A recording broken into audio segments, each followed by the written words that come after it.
Alors, l'optimisation énergétique, c'est dans le chauffage, c'est bien vivre dans la sobriété, c'est-à-dire que c'est historiquement les gens dans leur logement, ils ont bien apprécié d'avoir 24-25 degrés et l'objectif de l'optimisation énergétique, c'est de produire moins d'énergie pour un meilleur confort, mais à 21 degrés. Voilà. Parce que chaque degré vaut à peu près 6 à 7% de dépenses d'énergie supplémentaires. Donc, si vous êtes à 21 et vous passez à 24, eh bien, c'est plus de 20% de consommation énergétique qui sont volatiles, puisque et ça, c'est, je dirais, quelque chose qui était dans mon ADN depuis toujours, parce que je l'ai fait déjà dans les années 80. Faut dire que bon, c'est vrai qu'on n'avait pas du tout les mêmes règles, puisque la loi sur l'énergie date de 1986. Donc au début des années 80, c'était pas ça, mais je veux dire, c'était un état d'esprit. Parce que à l'époque, il y avait peu de gaz en plus à Genève pour faire du chauffage, mais beaucoup de mazout. Et il y a eu toutes les périodes, il y a eu la crise énergétique des années 70 en fait. Après, il y a eu une certaine prise de conscience. Ça a amené bien entendu des crises au niveau mondial, hein, c'est clair. Mais le fait de maîtriser la dépense d'énergie, pour moi, a toujours été quelque chose de très important. On consomme, mais dans la sobriété.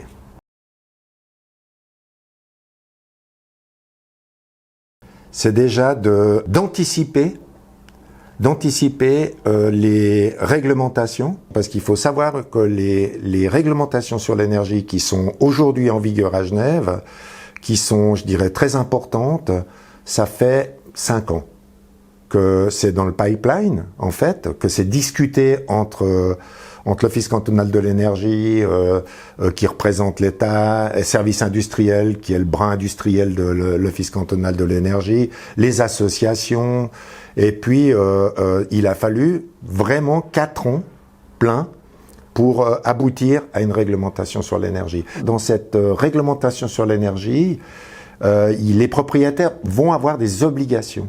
C'est-à-dire qu'ils vont devoir dépenser de l'énergie dans une fourchette tolérée par l'État. C'est en mégajoules. Ça s'appelle un indice de dépense de chaleur. Le canton de Genève est le seul canton suisse à utiliser l'indice de dépense de chaleur. Voilà. Et je dirais que c'est un petit peu, les autres sont un peu jaloux de cet atout que Genève a, parce que c'est une vraie valeur de mesure. Et puis, le maximum qui sera admis, c'est 450 mégajoules par mètre carré. Il y a toute une série, une panoplie d'immeubles, peut-être 2600, qui sont situés entre 450 et 600 mégajoules. Et là, c'est dans cette fourchette que Service Plus Énergie va avoir le plus d'activité dans les années qui viennent pour ramener, grâce à notre produit EvoSP, qui est un produit de monitoring qui permet justement d'optimiser, de tenir compte de la météo, de tenir compte de plein de paramètres, sans enlever le confort, mais en ramenant les températures ambiantes à 21 degrés, équilibrées entre les différentes parties du bâtiment, et puis de stabiliser et d'être en dessous de 450 pour répondre à la réglementation sur l'énergie. Est-ce que c'est l'avenir? Moi, je dis oui, mais c'est l'avenir peut-être déjà pour des bâtiments, soit de propriétaires qui ont la volonté, soit les collectivités publiques. Ça met en place cette nuance que les gens ne comprennent pas forcément entre la transition énergétique, la transition écologique. C'est la même chose, mais c'est pas la même chose. En fait, voilà, la transition énergétique, c'est notre job, mais la transition écologique, eh ben ça, c'est le job de réglementation qui devrait être beaucoup plus stricte. Il faut savoir aussi que dans la transition énergétique, ce qui est pas tout à fait compris des gens, c'est que vous pouvez construire un immeuble Minergie ou THPE, qui est à peu près la même chose, ou HPE, qui est un peu plus dépensier, mais pas grand-chose, où vous devez avoir un indice de dépense de chaleur, on va dire 200 mégajoules pour arrondir, puis qu'en fait, ces immeubles sont pas monitorés, et puis que vous vous rendez compte au bout de 5-6 ans que c'est pas 200 que les gens dépensent, c'est 300. Alors il y a même, je dirais, une éducation, parce qu'aujourd'hui, dans un bâtiment très bien isolé, on dépense plus d'énergie pour faire de l'eau chaude que pour faire du chauffage. Donc, ça c'est l'éducation des gens qui habitent, hein, dans le sens de dire, vous voyez, c'est 60% vous faites de l'eau chaude, ou 50% c'est de l'eau chaude, 50% ou 40% c'est du chauffage. Et là, il y a une grosse économie à faire.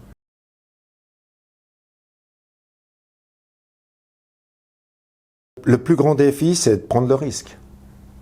Parce que pour réussir, pour une entreprise, pour réussir dans la transition énergétique, c'est de l'investissement d'argent. Et d'avoir les bonnes personnes pour ça. Et si vous arrivez à réunir les deux, c'est-à-dire la qualité des ingénieurs et la qualité des développements qui vont avec, et une stratégie commerciale vis-à-vis du marché, là, ça c'est le plus grand des défis. Et c'est vrai qu'on aurait besoin, dans la décennie qui vient, d'avoir plus d'autonomie dans la fabrication, et pas que la mise en place, mais dans la fabrication des produits. On a un fabricant avec qui on travaille beaucoup, qui est un fabricant suisse, qui s'appelle Eval, qui fabrique des produits haut de gamme. C'est de la haute ingénierie, parce que justement, ils ont mis en place la production, l'intelligence pour la faire fonctionner, enfin, etc. Bon, après, ils s'y mettent tous, hein, je veux dire. Mais je donne cet exemple de Eval, où, à un moment donné, quand il y a eu le grand rush de la pompe à chaleur, ils étaient bloqués parce qu'il y avait certains produits qui devaient venir de Chine quand même. Ils essayent le plus possible, comme fabricants, d'avoir une usine qui monte tout ça. En l'occurrence, c'est à Vaduz. Après, ils sont quand même dépendants de certains contingents de pièces, quoi. Nous, on n'arrive pas à mesurer notre propre bilan carbone comme entreprise. Et puis nous, on achète chez des grossistes. Parce que on peut pas, je veux dire, on peut pas être fournisseur, installateur, exploitant. Parce qu'il faudrait qu'on soit 3000 ou 4000 pour pouvoir faire ça. Or, on reste une PME. Si on a la possibilité de travailler avec un propriétaire qui est soucieux de cet environnement, par exemple, un chantier zéro déchet, c'est aussi important. Je vous donne un exemple. On a fait un chantier zéro déchet pour un propriétaire qui nous a fait confiance. Mais là, on pouvait pas lui dire, nous, la machinerie qu'on va vous mettre en place, on demande aux fabricants, elle vient d'où? Quelle est sa traçabilité? Quelle est sa pollution? Quel est son cycle de vie? Et comment est-ce qu'on va, après, quand on va la mettre hors service, recycler les matières? Il y a tout le cycle du recyclage, justement.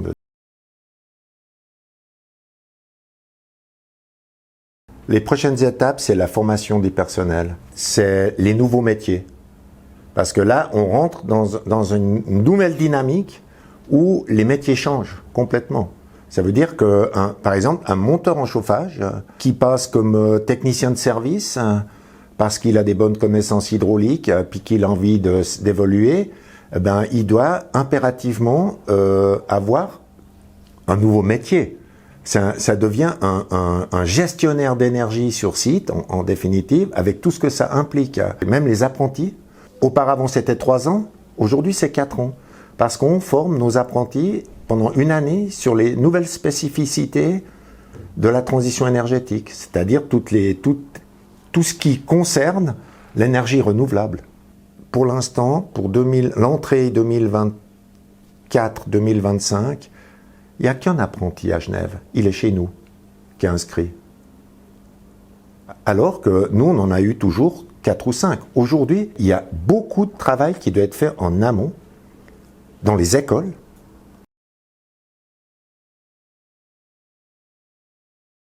Beaucoup de techniciens sont en vélo électrique. Beaucoup de techniciens de service sont en vélo cargo. Voilà. Mais il y a des techniciens qui ont trop besoin d'outillage pour se déplacer comme ça, ils sont en voiture. Moi, je dis, mon rêve, alors là, tout le monde sera peut-être pas d'accord avec moi, mais c'est que dans 15 ans, Genève soit fermée aux véhicules thermiques, complètement. Par contre, complètement ouvert aux véhicules électriques, que toutes les entreprises et des véhicules électriques, et que la ville soit équipée de places de parc avec des chargeurs, que les gars, quand ils vont bosser 3 heures sur un site, ils puissent charger leur véhicule. Et puis que ça soit très libre et qu'il y en ait beaucoup. Voilà. Parce que de toute façon, les entreprises auront toujours besoin de se déplacer chez le client avec un véhicule. Il n'y a pas de miracle. J'espère que les générations à venir, elles prendront conscience de ça et puis elles traiteront ça d'une manière différente.